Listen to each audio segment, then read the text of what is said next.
All right, folks, what is going on? You might be wondering, hey, why is it just this one guy sitting in front of the camera? Just Boxman. That's it. Just me.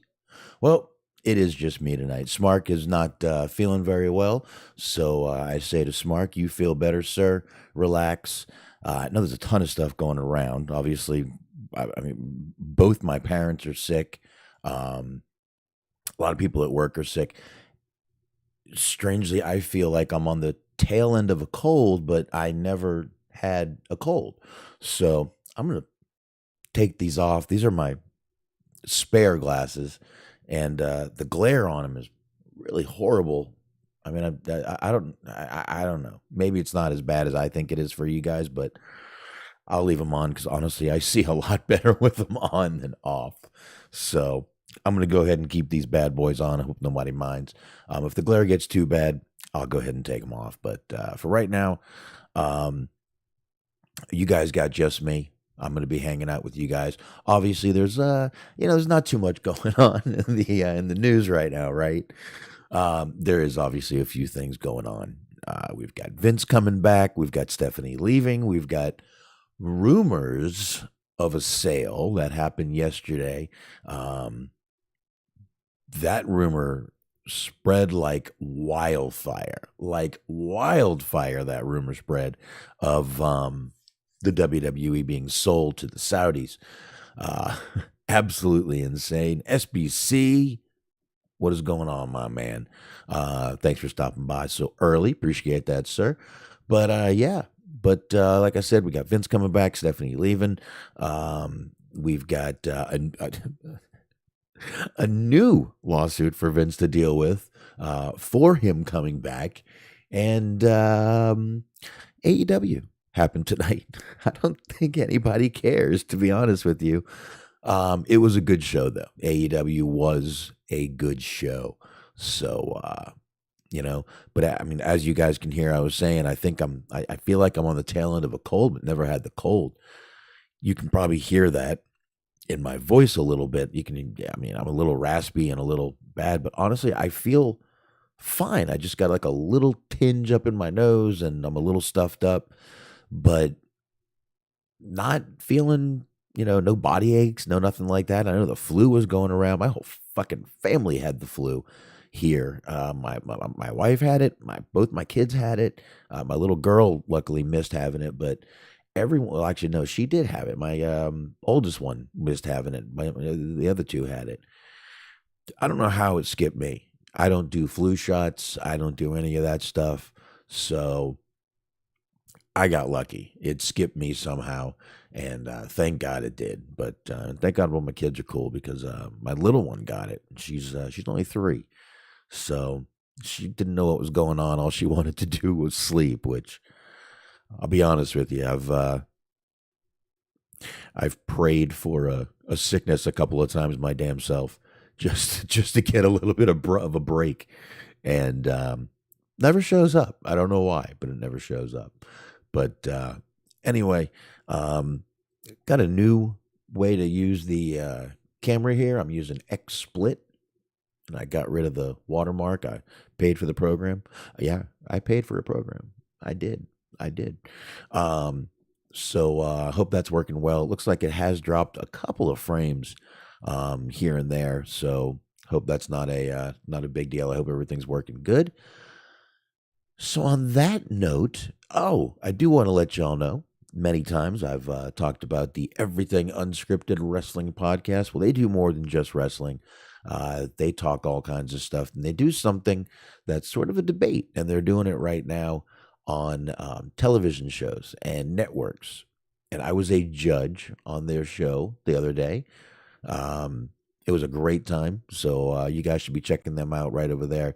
That's the Everything Unscripted Wrestling podcast, the EUP network on Blog Talk Radio. They are on Blog Talk, and they are everywhere you find podcasts. So definitely, you guys can find them out there. And I just wanted to let you know that I did join that show. And in 2 weeks, I'll be joining again to be a judge again for the debate. And it's a good time. It really is. It's a lot of fun. And it's fun because the three shows they were talking about, I've never seen any, not one of them, of any of the three. What was it? It was Frasier, Boy Meets World, and oh shit, I'm blanking. Frasier, Boy Meets World. Man, my mind just went completely blank. And The Nanny. It was The Nanny. Those were the three shows they were debating, and it went pretty good. It was a lot of fun. It was a lot of fun. I'm not going to tell you who won. I think you guys should go listen to that and check that out. It was a really good time. So definitely be on the lookout for them. And like I said, Blog Talk Radio. I think they have a show every night. Just go check out Blog Talk Radio. Just sign up. Just sign up. Go over there. Chill with them. But anyway, like I said, there is a lot to talk about. And I figured I'd show you guys something real quick, though. What is it without a belated Happy New Year from the one, the only, Tony Atlas?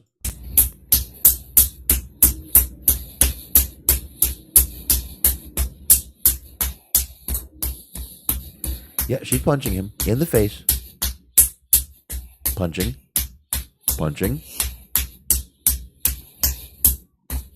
And kick.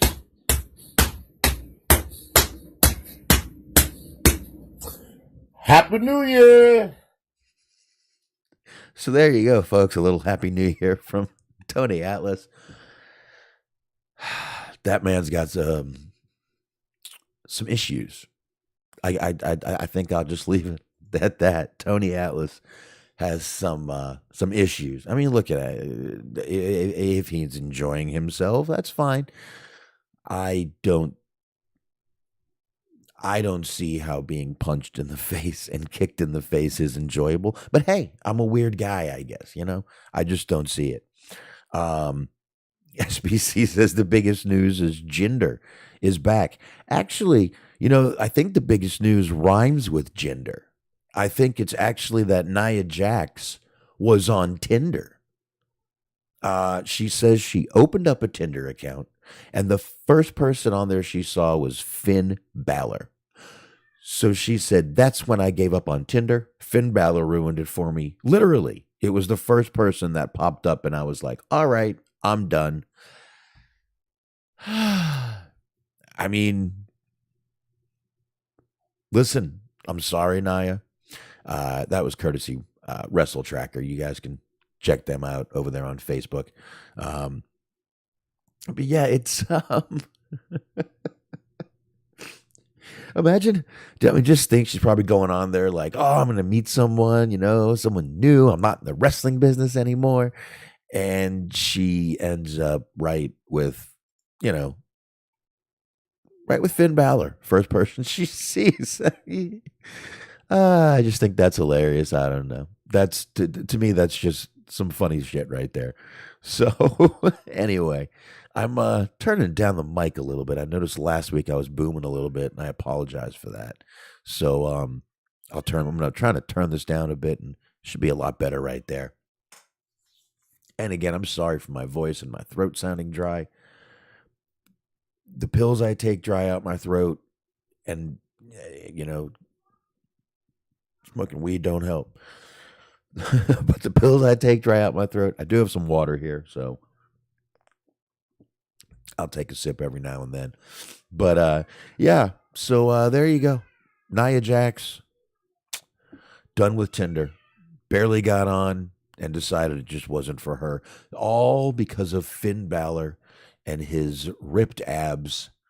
I guess she just didn't want to see it. I don't know. I guess she just figured, hell, Tinder ain't for me. Oh, well. But obviously, that's not the biggest of the big news. There's much bigger news. My daughter just walked in. She's jumping back there on the bed. I don't know what she's doing, but she's behind me. I know you see a blur running across the room. There she goes. She's leaving. She's closing the door. There she goes, folks. That was my daughter right there. I think think she left a blanket in here. So she came to get her blanket. She has like 20 blankets and she sleeps with like 18 of them. So it's funny. My middle child did the same thing, slept with tons and tons of blankets. Still does. Blankets and stuffed animals and all kinds of stuff. And I'm like, I don't know how y'all do it. I need a pillow and a comforter. I don't even need a sheet. Just a comforter is fine with me. I don't care if there's a sheet or not. So I don't know. But anyway, I see the camera's doing weird stuff there. That's kind of cool though. It just like focused in on me. I don't know what just happened there, but I like that. All right, folks. Little cheers for you there. My wife bought me warm beer. I don't know why she did that, but damn it, she did. So anyway, folks, I'm sure you guys, I know what you guys want to hear. You guys want to hear about, obviously, like I said, Vince came back. So I guess we should go ahead and start with a little bit of Vince McMahon news. I guess we can go ahead and do that now. Obviously, we know Vince did make his comeback. Go ahead and turn this up here a little bit. Let me get this going. We'll go ahead and talk about this a little bit now. Vince McMahon did return as a board member. I do want to stress that a little bit. What's going on, Noe? But yeah, we definitely need to get into this real quick. So what we're going to do is we're going to definitely do this. All right, Vince McMahon, he came back as a board member, and I do want to stress that. Do I think he could weasel his way right back into creative? Abso-fucking-lutely. I think this man will weasel his way back into creative, and I think sooner rather than later. I don't think we're going to have to wait very long for this to happen. I think Vince, I mean, this to me is just the start of what's going to happen here. So there we go with that. But so basically what happened is on Friday, last Friday, obviously, WWE confirmed McMahon's return. They announced it in a press release. A press release? What the fuck is a press release? How about a press release? In a press release that it intends to undertake a review of its strategic alternatives with the goal being to maximize value for all WWE shareholders, suggesting the company could be exploring a sale. Shares closed 17% higher after the announcement. They went on to say that WWE has an exceptional management team in place. And it says that this is from Vince. It says that he does not intend for his return to have any impact on their roles, duties, or responsibilities, is what McMahon said in the release. So we all know he retired back in July of last year. It really doesn't feel like it's been, it feels like it's been a much shorter time. It feels like it just fucking happened like a couple of months ago. Doesn't feel like it was July of last year, but man, it's been that long. So we know what happened, all the allegations against Vince.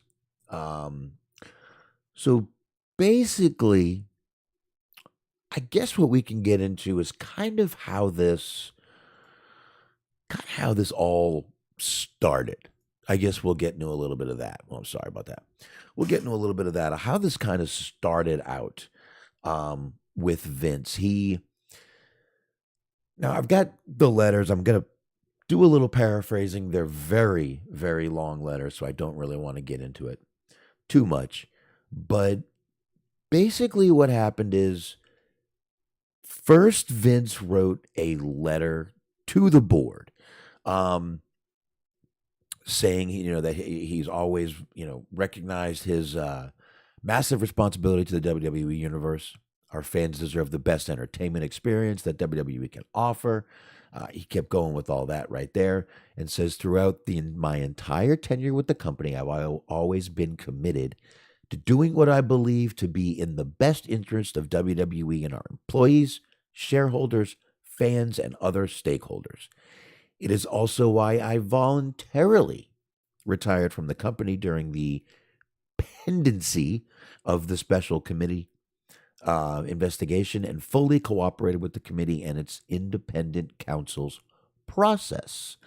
Um, he keeps going a little bit with the whole thing. And he said, basically, he goes into now that the whole thing is complete, nothing was found. I think it's time I come on back.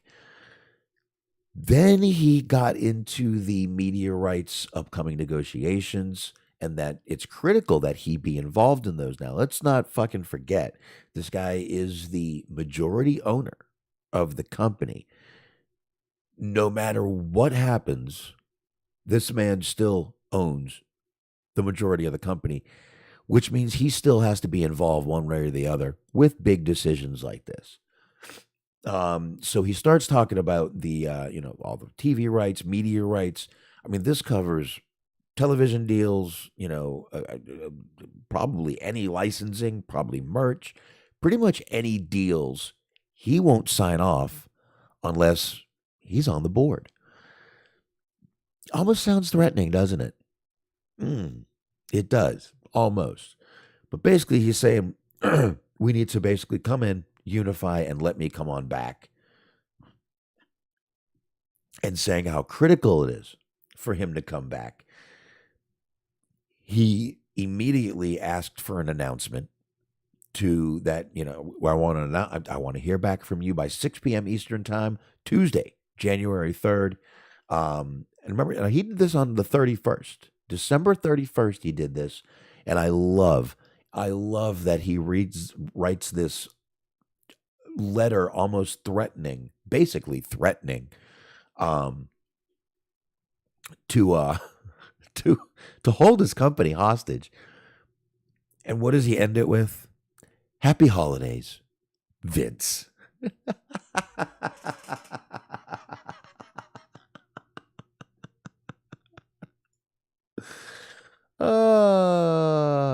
SBC, you nailed it. This man is an absolute sociopath. Oh my God. An infantile egomaniac is what I had said. That he is an infantile egomaniac. So the board on the 27th, I'm sorry, this was right at Christmas he did this. I'm sorry. The board on the 27th went ahead and they wrote a letter back. So here we go. Actually, the first letter, I apologize. It wasn't New Year's Eve. It was December 20th. I'm sorry. Still, happy holidays. Ha ha. Okay. So here we know he likes to laugh. All right, so here we go. Let's keep rolling with this a little bit. Oh, my poor voice. So here we go. So the board writes back. Now, I took a few paragraphs out of here. Let's do this here. He says, they say, we fully agree with your assessment. The company's management team is exceptional and are pleased to hear that Stephanie, Nick, Paul, and the rest of management team have your full and unconditional support. We believe that our investors, employees, and fans agree that there is tremendous excitement at the company and among our fan base. And our stock price has grown more than 40% in just the last year.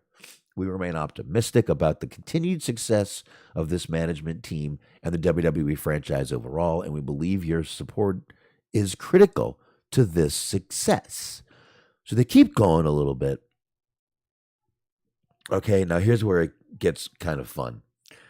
I'm going to skip a few paragraphs. I'm going to go down. Although we welcome your participation in the launch of strategic alternative review process, it is our unanimous view that your return to the company at this time, while government investigations into your conduct by the U.S. Attorney's Office and SEC are still pending, would not be prudent from a shareholder value perspective. The determination is based on a variety of factors, including non-public information the board has become aware of and risks to the company and its shareholders of placing a greater spotlight on these issues. Okay.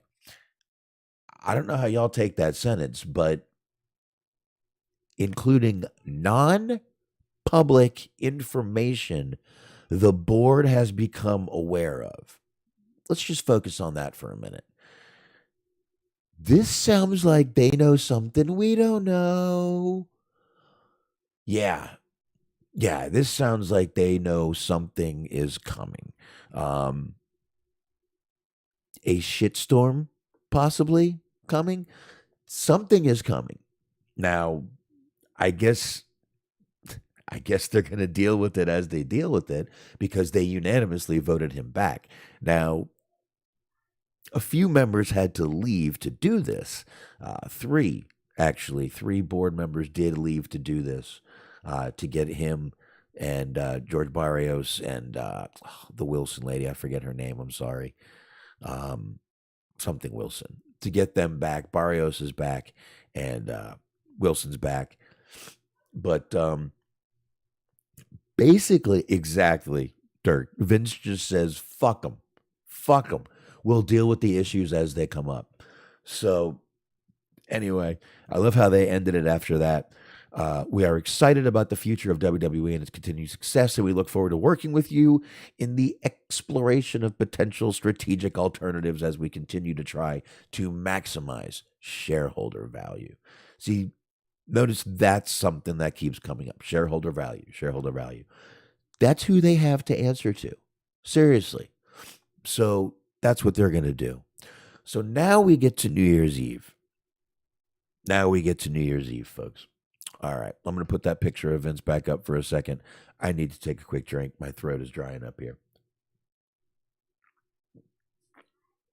All right. So here we go. You ready? Ooh, Derek, I don't know about Johnny Ace coming back. They said he had a great kind of, you know, golden parachute package. So he might just sit there banging the Bella Mama and not give a shit. So here's what happens after the board responds. Vince goes, I appreciate your timely response to my December 20th letter. However, it is surprising that you did not address what I sought to make clear in my letter. Namely, we have a unique but narrow window of opportunity to maximize shareholder value by combining the upcoming media rights negotiations with a strategic review process the board acknowledges is the right course of action for our shareholders, and that the only excuse me, sorry about that, folks. And the only way to fully capture that opportunity is by having me, the company's founder and controlling shareholder, return as executive chairman at this critical time so that I can work alongside the management team to unify the decision making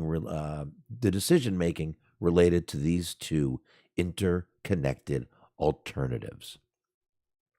I would like to be clear that unless I have direct involvement and input as the executive chairman from the outset, I will not be able to support or approve any media rights deals or strategic transactions, including any commitments made by my by or on behalf of the company regarding a potential transaction or process.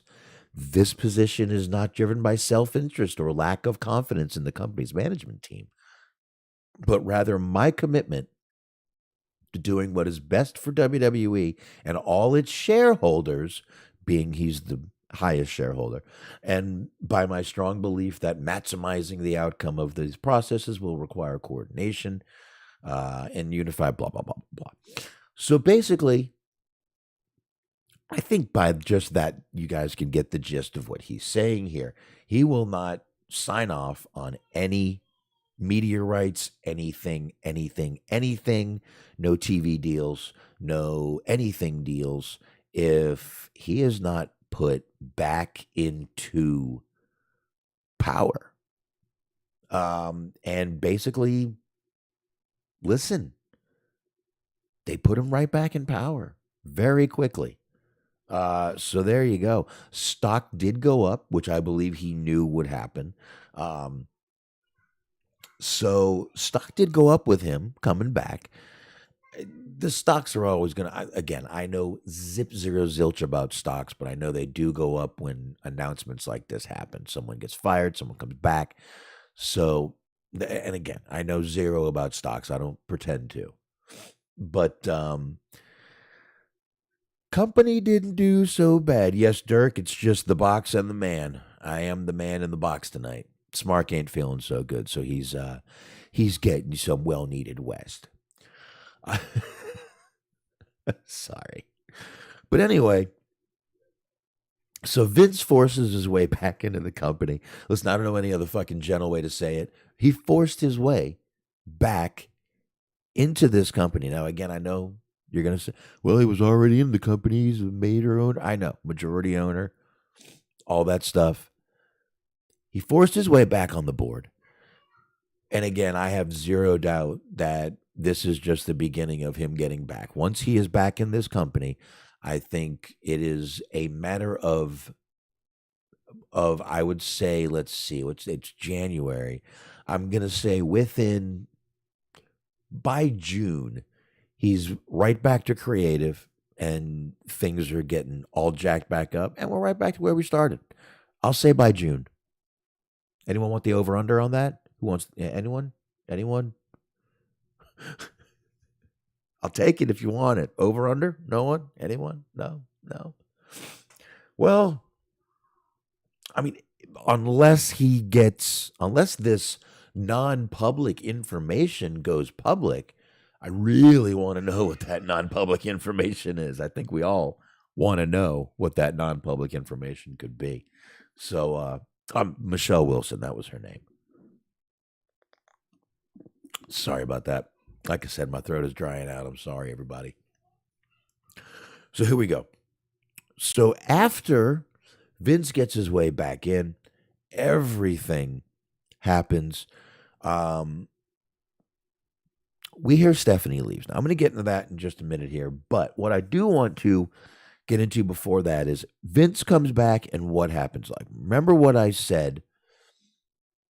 He had to get rid of a few board members in order to get some other board members back in, him, Barrios, and Michelle Wilson. So he does this, and he's hit with a lawsuit. Almost immediately today, we find out he's hit with a lawsuit. Scott Fellows, former board member and shareholder, filed a lawsuit against Vince McMahon in the Chancery Court of Delaware on January 10th.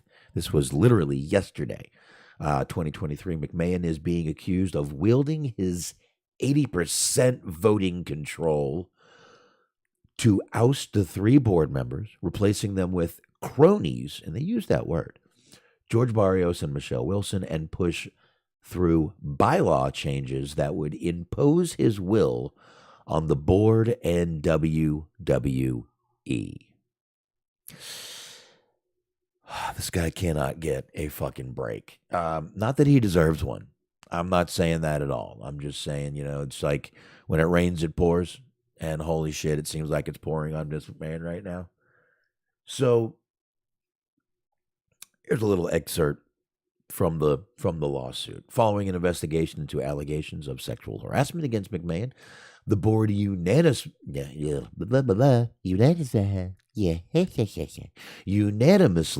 determined it was not in the best interest of the company and its stockholders for McMahon to return to WWE. Nonetheless, McMahon executed the written consent to remove certain directors who opposed him and add himself and 2 cronies to the board.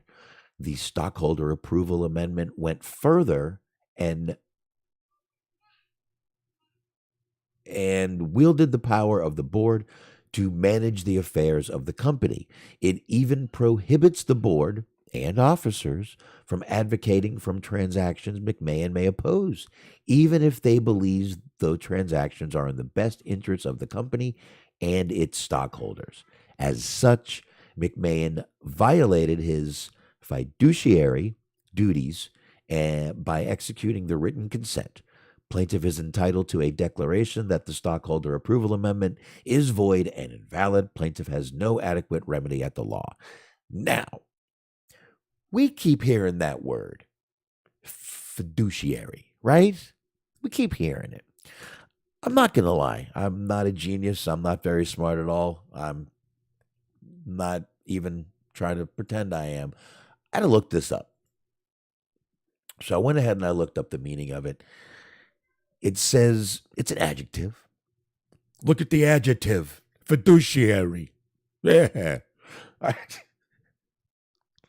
lot of you are going to get that one. I hope you do.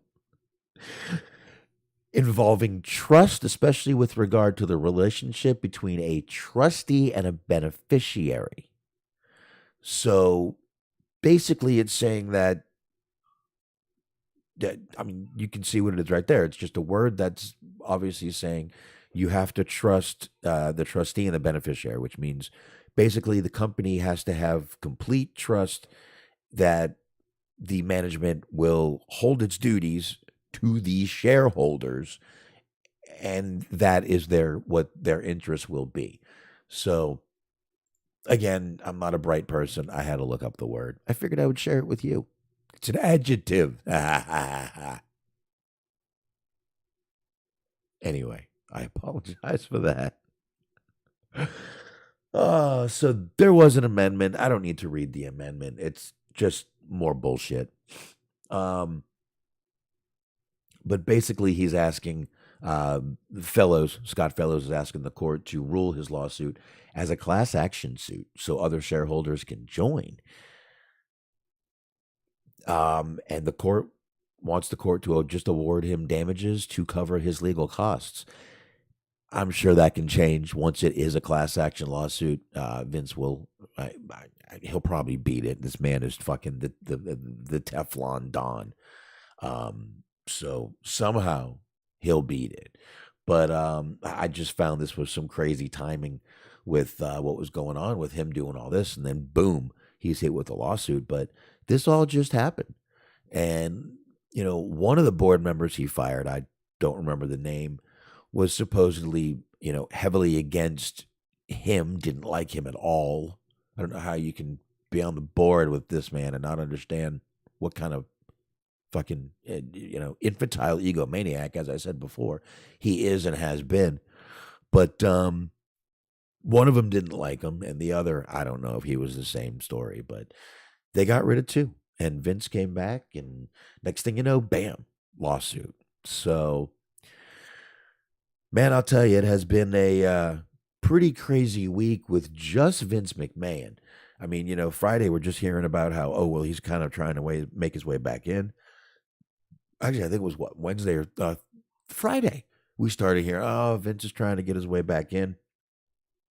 Now, this is something we had said a while back, and we sort of laughed it off. Remember, we were like, suddenly now, Vince has all these lawsuits against him, and, he thinks he got bad advice. We kind of laughed it off, like, it's bullshit. I don't think he's going to come back.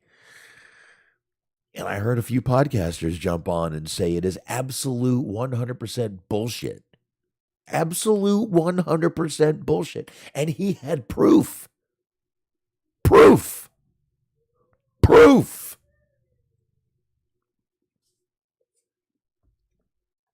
Did I say proof? Proof. Anyway. Obviously, it wasn't bullshit. This man obviously thought he got bad advice and he came back. So on the heels of all this, like it couldn't get any fucking crazier in the wrestling world. Suddenly yesterday, what happens? We hear Stephanie decides to leave. She quits. Who the fuck? What is happening? Now, my first reaction when I heard about this was actually Dirk was the first one to hit me up and let me know about it. And I was like, do you think maybe, again, we just heard about non-public information. Do you think this woman knows a shitstorm is on the way and she wants to get the fuck out of it while she can? I mean, just a question. I don't know, but to me, this sounds like this woman knows there is a shitstorm a-coming, doesn't want to be involved. But again, non-public information the board has discovered. I don't want to know what the fuck that is. I mean, what really could it be? More payments? But that's probably what it is. More allegations, maybe. Um, I would say it's probably more company money going to hush payments. That's my guess. If I had to speculate, that's what that's where I would go with it. What I would say it is. So, but again, out of nowhere, we're sitting there, we're hearing from Stephanie, and next thing you know, Stephanie just up and bye bye, quits, resigns. I know y'all can't read that. It's okay. I'm going to read it to you. So Stephanie McMahon, like I said, just decides to up and quit. Here, we can put this one up there. That one's hard to read. I'm going to read it too. Don't worry. I've got both of them right here. So let me start with this one. She says, about 8 months ago, I took a leave of absence and within a few weeks, unexpectedly had the opportunity of a lifetime. I had the privilege to return as CEO and chairwoman of the board of WWE. That's how her letter started. Our founder, Vince McMahon, has returned as executive chair and is leading an exciting process regarding strategic alternatives. This sounds like she's like getting someone to the ring. Our founder, Vince McMahon, has returned.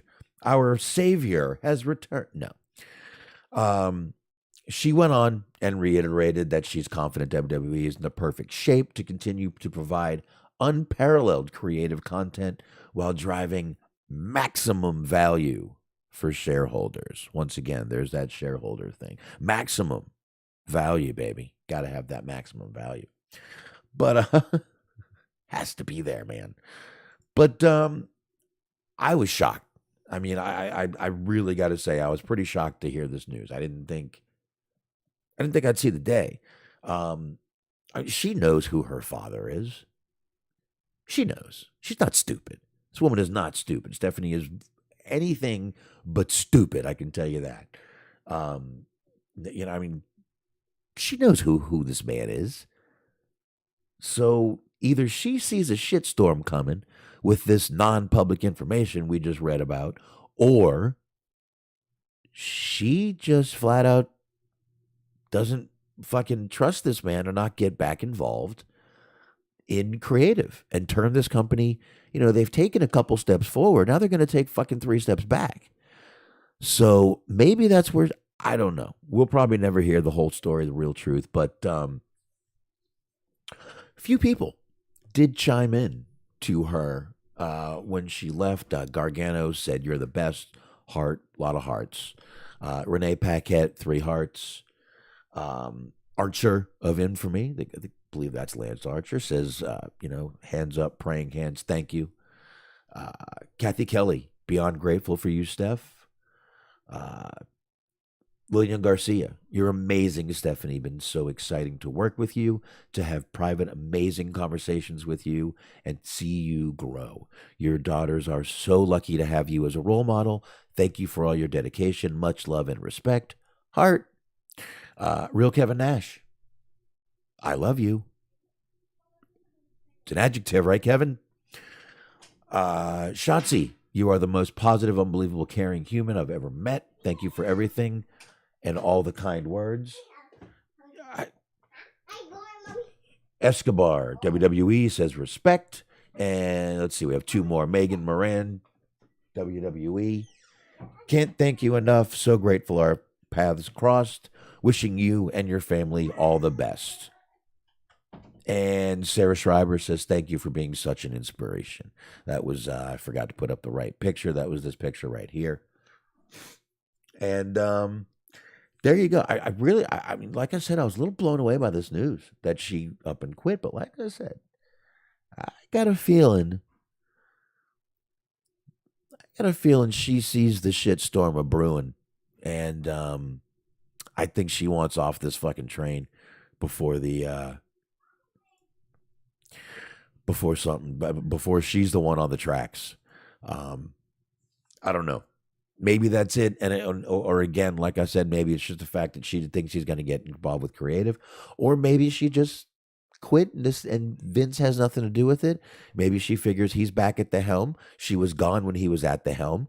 So maybe she'll just go back and spend some time with her family. Maybe that's it. Maybe it has nothing to do with Vince or any non public information. I think we're going to have to call the show tonight non public information. So I don't know. I don't know. We may never know. She may say something. She may not. But I think, in my personal opinion, something is a brewing, and I think she wants to get off the tracks. I think she doesn't want to be anywhere around what could be happening. So that's just me. That's just me, my personal opinion. I have no proof. I have no nothing. I have just me and my personal stupid opinions. And that's it. So just go on here. We go. Look at this. Remember this one here? This was a good picture of Stephanie here. What do you think of these folks? I mean, the memories of Stephanie right here, folks.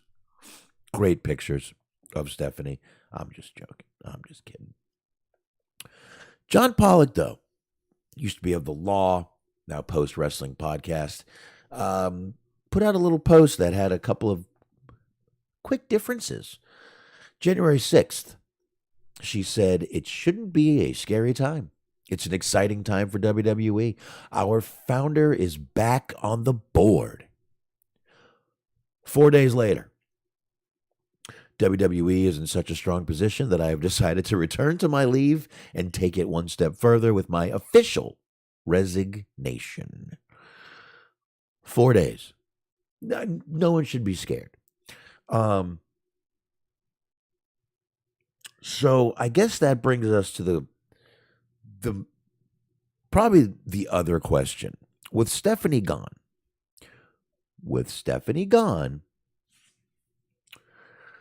does that put old Triple H back on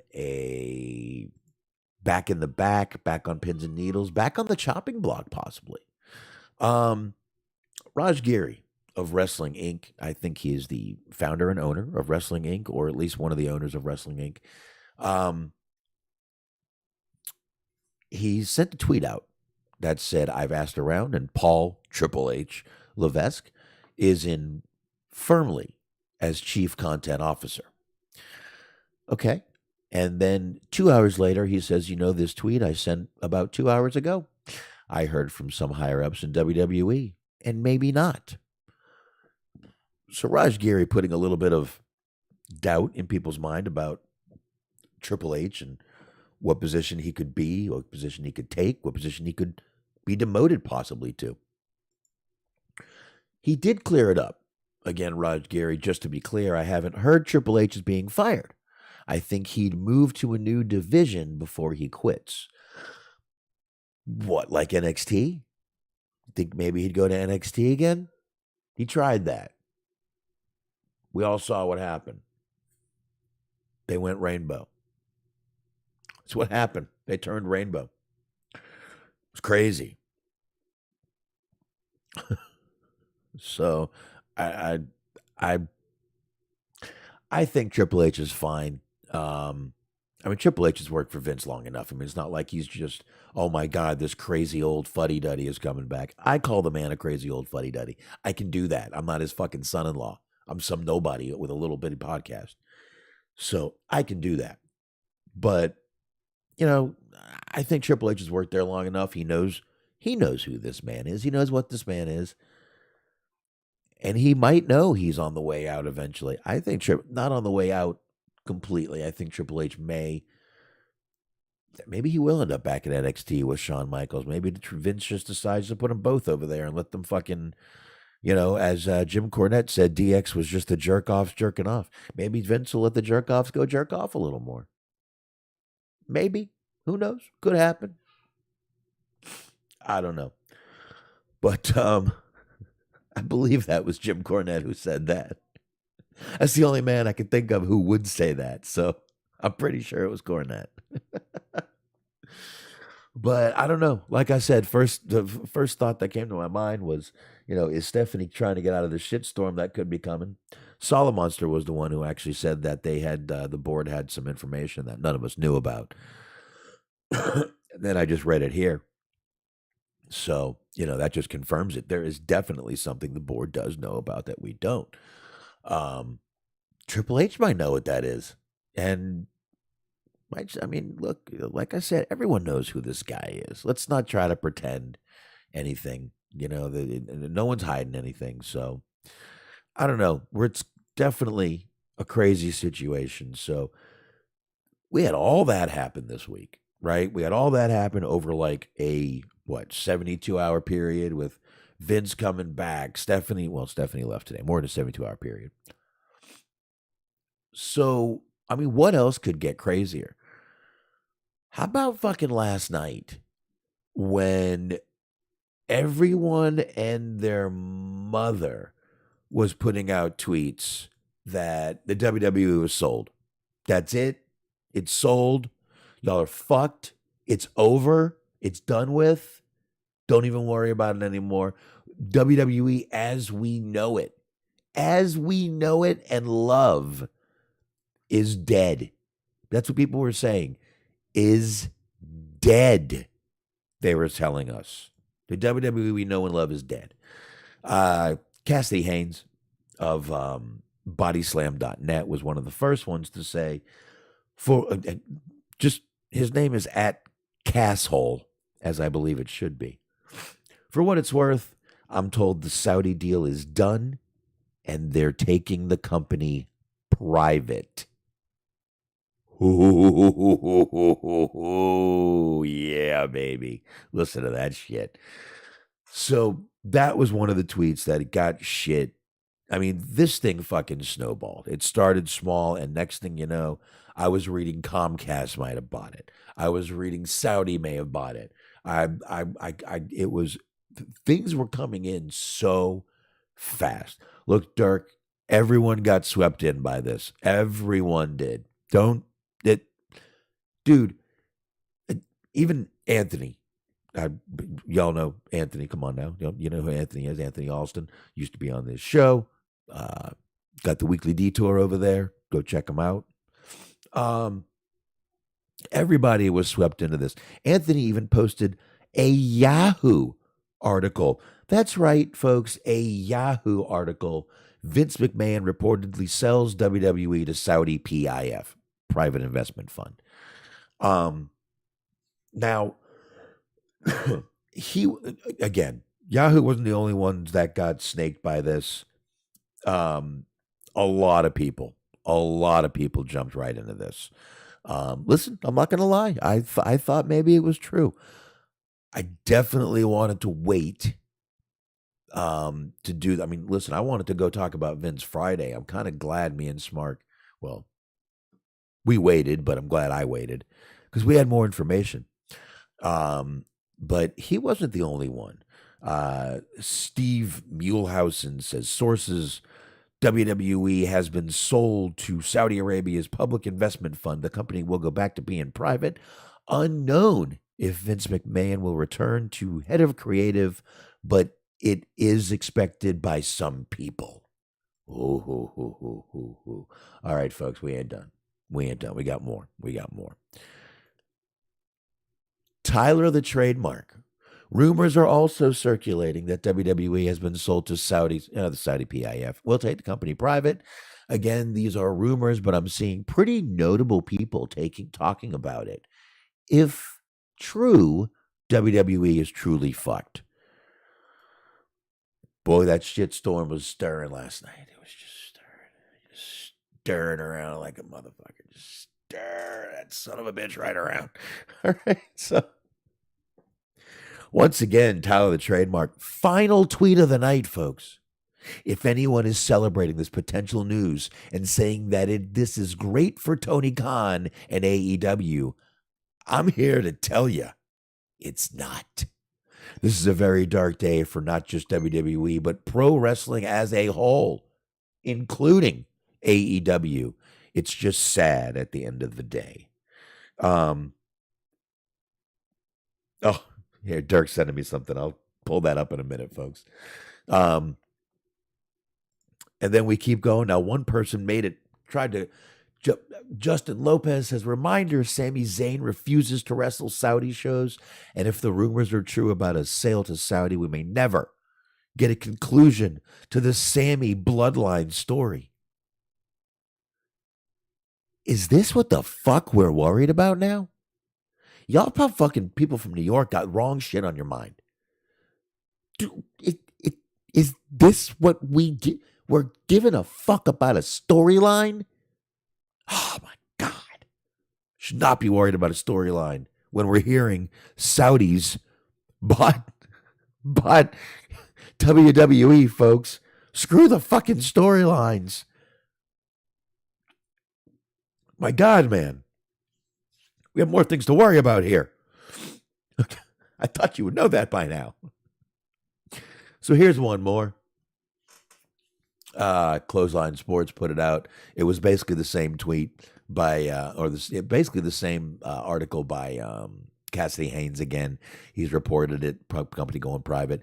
It was being reported by DAZN that under the Saudis' public investment fund control, Vince McMahon will once again return to his role as head of creative in WWE. Man, there was so much shit going on last night. So much shit. Well, one of the first people that I saw, I'm not saying he was the first, one of the first people that I personally saw start to squash this story, sorry for the whole glare coming up there, was Ariel Helwani, who, interviewer, former MMA guy, still does a lot of MMA stuff. Contrary to the reports stating otherwise last night, there is no deal in place at this precise moment for WWE to be sold to Saudi Arabia's public investment fund or any entity, sources say.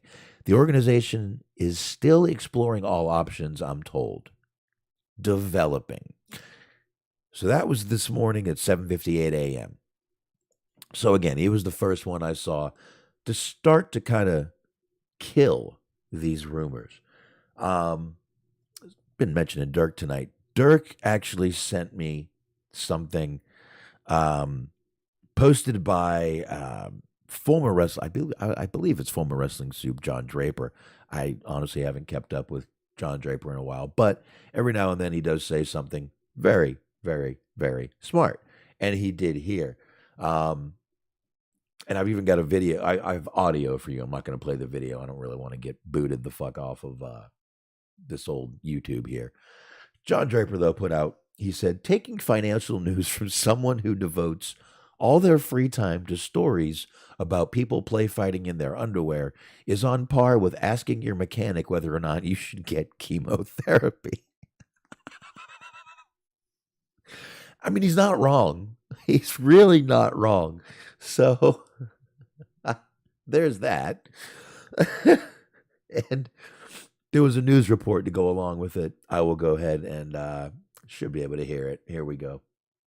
Levering up to the level it would to potentially be able to buy World Wrestling. I mentioned it again this morning because there was a tweet overnight from somebody saying that the Saudis were going to buy it. That got deleted. Wasn't true to begin with. But it has had the effect of sending the stock up a bit more. What I am hearing is you may see a process. You might see some books go out, a couple of investment banks being hired to send books out and say, hey, are you interested? But I also hear from prospective buyers. Wasn't even true. Wasn't even true. None of it, folks, was true. Even Kevin Castle, who I believe is John Draper's brother. Those two were both having a good little time messing with people that were completely believing this whole thing. Again, I know it's hard to read these, but I'll go ahead and read this tweet for you. It says, here you go, IWC lunatics who love rumors more than facts. Sorry, you don't get to dark cloud everyone, ATM at the moment. Try again later. And basically, it's just Ariel Helwani's tweet that no matter what anyone says, it's bullshit. WWE did not get sold. Now, I'm not, trust me, I would never sit here and tell y'all WWE won't sell, it won't be sold. I think it will, and I think it's going to be sooner rather than later. This company's been, I don't care what anyone thinks, this company's been priming for a sale since they started releasing people. And since Nick Khan came in, I think they've been definitely thinking of, hey, maybe we could do this one day. We need to trim ourselves down and make ourselves look much more desirable to the people that would want to buy this company. I think that's what's happening. So, I don't know. So I just don't understand what what is happening in the wrestling world. This has all been like a shitstorm of stuff.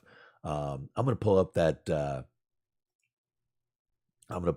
message from Dirk. Excuse me, goddamn Dirk. I blanked on your name. I apologize for that, dude. I'm sorry, man. I'm so sorry. Yeah, even Stephen Butler was saying that a lot of people over on a lot of podcasts were buying it last night. If you had a podcast last night, I feel sorry for you because this was all over the place. People were guaranteeing it. Oh my God, this has happened. It's done. Done deal. It's over. We're fucked. Wrestling fans are fucked. Well, it turns out we're not. Listen, I'm not the biggest WWE fan, but I'll tell you the truth. I think it would be a pretty sad day when they do, if they had done that, if they had sold to Saudi. And I don't know, if they took the company back private again, it could have been interesting. It really could have been. Think about it. They could have got more.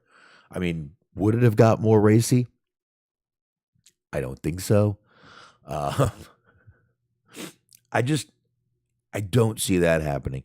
Christopher Kane, NBC Universal, even like one of the rumors yesterday was Comcast was one of the ones that could have been had bought it. I could see someone like that buying it. You just don't know, but I definitely think they are putting out feelers, and I believe 2023 is the year they also have they also have to renegotiate. They also have to renegotiate television deals this year, I believe. So, I don't know. Listen, if they sell now, does USA want to deal with an NBC universe? Well, they would, obviously. They're USA. But would they want to deal with, anyone else? Would they want to deal with the Saudi fucking government? No, or whatever they call themselves. No, they wouldn't. They wouldn't. I don't think that's going to happen. I definitely was glad we didn't have a show last night. I'm glad we got to find out a lot more before we started talking about it. So, but let's face it, everybody. That is pretty much all the news that is going around. That was it. Those three stories were pretty much the biggest things. Anything else happening right now really isn't that big of a deal. I know, Christopher Kane, I caught myself. I said, well, they are. NBC is USA, so. Oh, there you go. Maybe. Oh, there you go. Elon Musk should buy WWE. I like that. Dirk didn't really say that, but that could be one. That could be one. That could be. I could see Elon Musk buying WWE just to fuck with people. I could see him doing that. And again, I don't care what happens to Twitter. I don't go on there very much. So it doesn't matter to me at all. Stephen Butler says, if Disney buys WWE, Roman will be doing Suffering Succotash promos again. Yes, he will. Except they will literally have Sylvester in the ring with him. That's what they will do. We'll be able to think of it, it'll be like Space Jam almost. That's what it could be like. We could have like Space Jam, but it's WWE. How's that sound? Huh? Oh, I don't know. I'm not sure Disney. There's a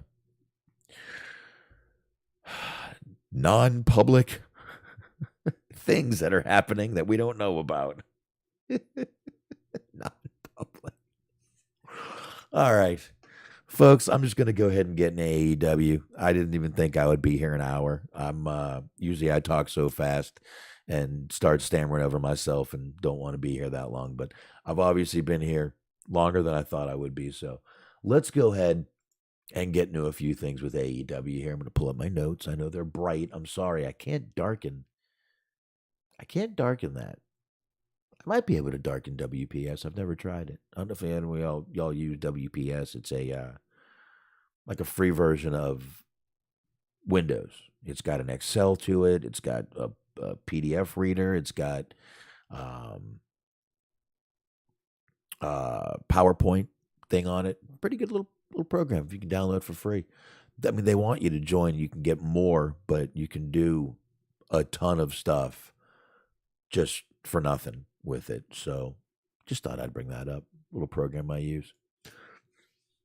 Anyway, let's talk a little AEW, folks. Don't have a ton of stuff to get into on AEW. I did think it was a pretty damn good show. As usual, this show kicks off with a bang. You got fucking Moxley coming out versus Hangman Adam Page. Obviously, we know all the Christopher Kane. I know I said it could be like Space Jam.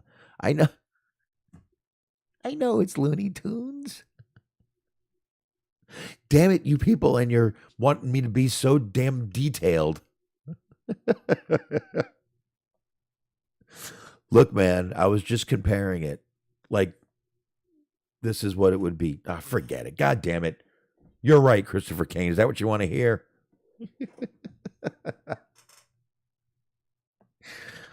Shit, I need beer. All right.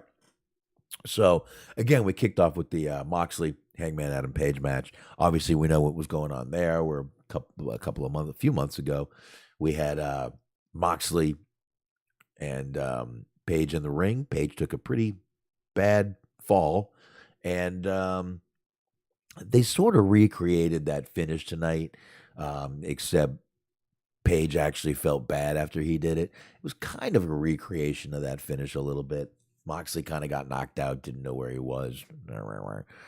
So, wasn't too bad. Wasn't too bad at all. But that was a great start. I thought that was a good start to that match. And then Tony Schiavone comes out and says, oh, I got no pleasure in introducing this dude. And bam, Adam Cole, baby. There you go. Adam Cole comes back. I wouldn't call what he did a promo. I would say he kind of just talked, made a speech. He really didn't cut a promo. He just basically said how he misses everyone. He appreciates the fans, all their support. But he did say it was a good news, bad news promo. And he did say that there was some bad news. But not for Adam Cole. It was for the AEW locker room because Adam Cole is back, baby. I'm sorry. I didn't mean to yell. I'm sorry. I apologize. I won't do that again. But yeah, Adam Cole is back. That's great.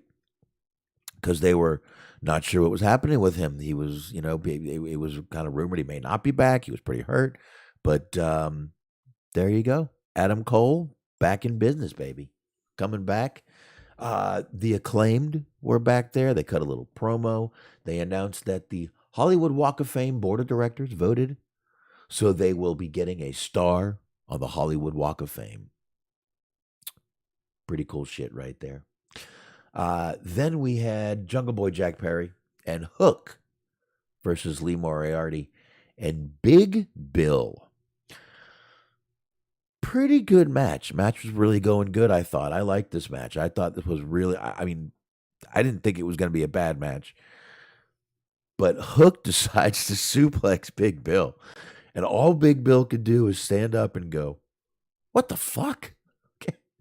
And he just looked like a big dumb guy going, "What the fuck?" And I thought it was hilarious. So Hook did pin Lee and got the pin. So there you go. Jungle Boy and Hook. Just a couple of young, hairy-chested dudes out there winning matches. I swear to God, Hook looks like that goddamn sheepdog. Sam. Sam Sheepdog, Ralph Wolf. Yeah, that's the one.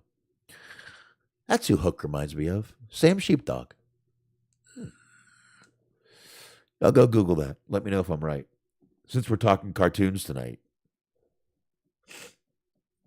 I'm sorry to be sniffing all night, folks. Like I said, I'm all stuffed up a little bit tonight. So we had that. That was pretty good. Then we get the best friends backstage. Got a fully bearded Orange Cassidy now. He's looking a little older, looking a little more grisly, if you will. But we got that, and it's them and Danhausen, and they were talking to Renee, and I don't know who that was. I think he's been on before, but I forget who that guy is they were talking to. I'm sure the chat room will gladly remind me, and I hope they do. So I forget who that was, but we'll go ahead and move on. I'll come back to that. Well, Takeshita comes out, and we got MJF, and he comes out. Of course, he's fucking with Takeshita. Takeshita says something in Japanese, and then says something in English, which is "kiss my ass." MJF loses his fucking mind, tells Aubrey to get him out of the ring. And I like what MJF said at the end of the promo. He said he's pinning shoulders on mats and banging rats. That was pretty funny, actually. That was pretty funny. I like that one. I like that line. And then, so that was pretty cool. And then he started fucking with Ken Jeong and Freddie Prinze Jr. We talk a lot about Freddie Prinze Jr. on this show. He's got that podcast, tells some great stories. I like hearing them. And there we go. We got Freddie Prinze Jr. showing up at AEW, which he's been praising this promotion for a while. Actually, a little surprised it took him this long to get out there. But MJF had a couple of good ribs for him. And, Freddie knows how to take it. It was fine, but pretty cool seeing Freddie Prinze Jr. out there. Obviously knowing he's a former WWE writer, I think he was on screen a couple of times. Not a lot, but a couple of times he was on screen. He lasted longer being a writer than a lot of people, man. He really did last a lot longer than I think a lot of people would expect a guy like him to. I mean, how many times have we said, what's his name? Patrice O'Neal was a writer. He said he was lasted like 2 days. But he said Stephanie fired him in such a nice way. Took him on the golf cart and said, you're fired, right? He goes, yeah, I know. So he wouldn't have to worry about that anymore. But anyway, it was pretty cool. Then we had the match, which was Danielson and Takeshita. And then after the match, which was a great match, Dirk, he is a little bigger. He does look a little bigger. Maybe because he was in the ring with Danielson, but he did look pretty good, pretty big in the ring. So, but it was a great match between these two, I really thought. And next thing you know, we get Danielson. He picks up Takeshita, holds up his arm, and Brian gives him a little handshake, shows him a little respect. Whether Brian's heel or face, he never has had a problem doing that. So I always like when he does that. We get Renee. She's backstage with the Juice. No, not OJ. Juice Robinson, folks. Not OJ. But Juice did challenge Darby Allin for the TNT title.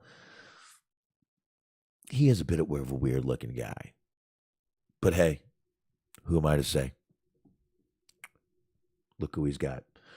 So anyway, we finally get this. Speaking of, well, I mean, since we're talking about how rumors get started and how rumors keep going, we get the Saraya match with.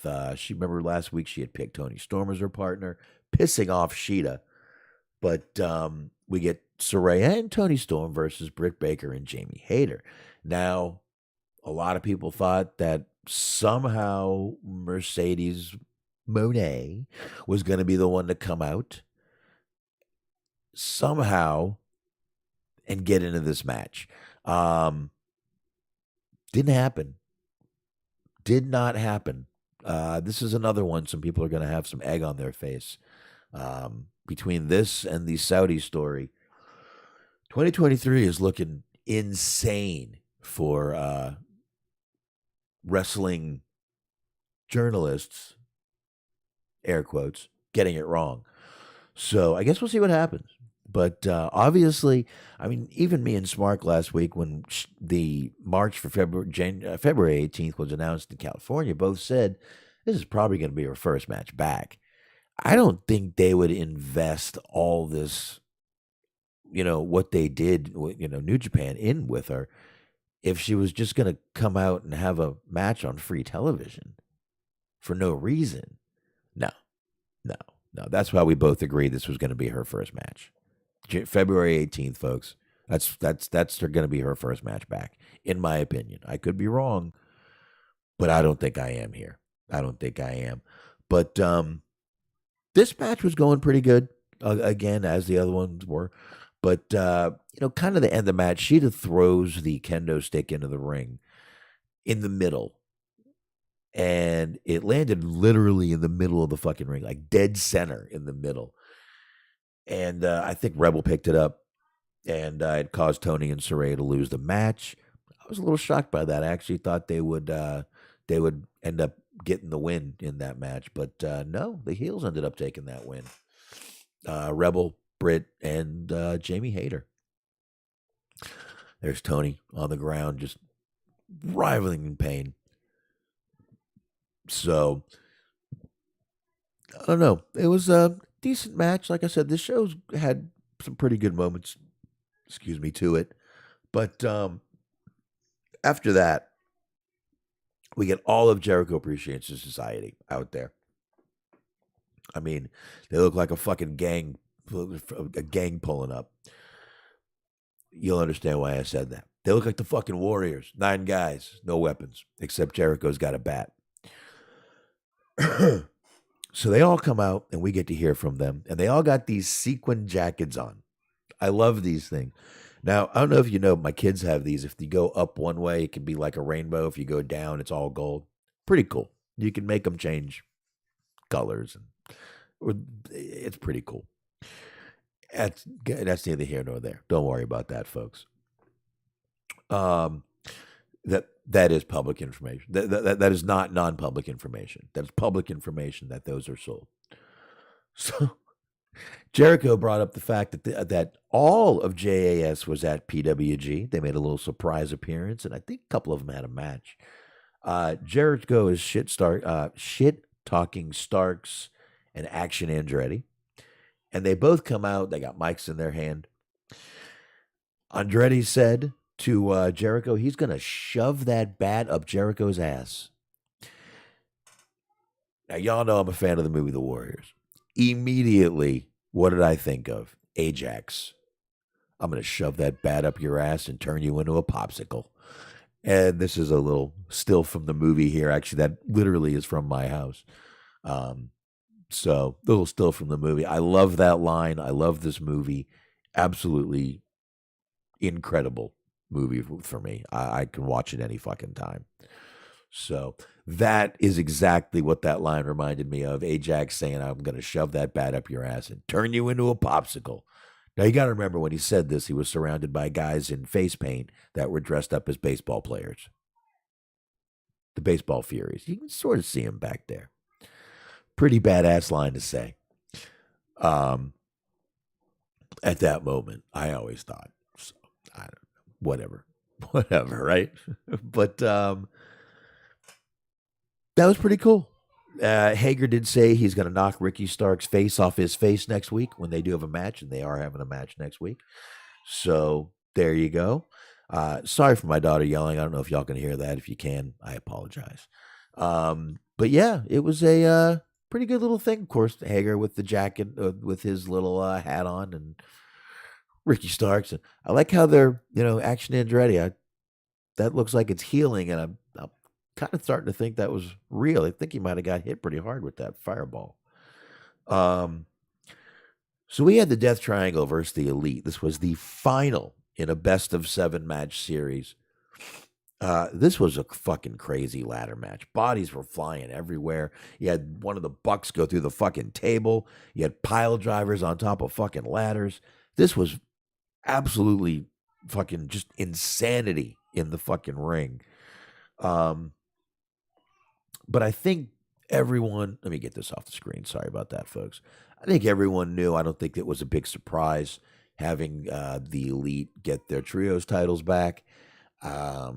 I mean, I think when the first match happened, everybody was pretty much expecting that to happen. I think a lot of people were expecting them to get the titles back that fucking night when they came back, not do the best out of 7. But this is how they did it. So the Elite ends up winning, getting their titles back. I got to admit, I think this show looked a little better on paper than it actually came off. I'm not saying it was a bad show because it was not a bad show. I'm just saying, last week when I saw this show on paper, I kind of was like, man, this would be a fucking great show. Fucking a lot of good stuff going on. But I'm not disappointed. It was still a good show. I mean, we had Adam Cole come back. We had some great stuff. We had new trios titles. We did have some good stuff on this show. But, I just figured I didn't need to do a quick review of this show. Y'all just saw it tonight. It's cool. I get it. But, man, I think that's really, unless, I know what I was going to pull up and forgot to. Sorry about that, folks. Dirk sent me that Sean Ross Sapp and JD from New York are going at it on Twitter, which is the place to go at it with people nowadays. You ain't fighting unless you fighting on Twitter. All right. So let's see. Sean Ross Sapp says, you might be able to treat your audience like they're stupid, but I'm not. You posted an incorrect, sweeping blanket statement for attention and to make yourself look smarter than those who covered it when you were on Twitter overreacting yourself. JD says, did I name you, Sean? You didn't put out any statement regarding a sale and took it right and took the right approach as you usually do. Stop defending bullshit and stop thinking literally everything is a shot at you. I pick and choose who I get my news from, I'm sure he said. It's not the biggest deal. I mean, JD is always known for starting some shit with somebody, so I don't know. I don't think it's that big of a deal. JD will end up going on his show and apologizing, and who cares? It's not going to be a big fucking difference. It's not going to make a big deal. But Sean Ross Sapp does have a tendency to take things a little personally sometimes. I know. I know he does. Anyway, folks, I'm going to head out of here. I'm going to get out of here early for one night. I appreciate all y'all dealing with me, my dry throat, and my just me bullshitting, talking. What can I say? Thank y'all a hell of a lot. Thank you guys for stopping by. Christopher, Dirk, Stephen Butler came in. Who else did we have in here? SBC always stopping by. I appreciate y'all coming on in and chilling with me and kind of keeping the show going. So I'm sure Christopher Kane is still in the middle of watching AEW. So I apologize for ruining it for you. You'll see how it all shakes out, though. Like I said, it was a good show. I just really had a little bit of high expectations after what I saw on paper last week, but still good show, fun show. Adam Cole is back, like I said, and that's a good thing. So there you go, folks. On that note, I got nothing else for you. Just to really appreciate it. Hey, don't forget to subscribe to the YouTube channel if you're watching on YouTube. Like it, comment, do all that good stuff. We can be found on all the usual podcast platforms. So definitely check us out. Check us out here. And that's it, folks. You probably Smark should be back next week. Hopefully, he's feeling better the next day or two. And that's it, folks. On that note, see ya.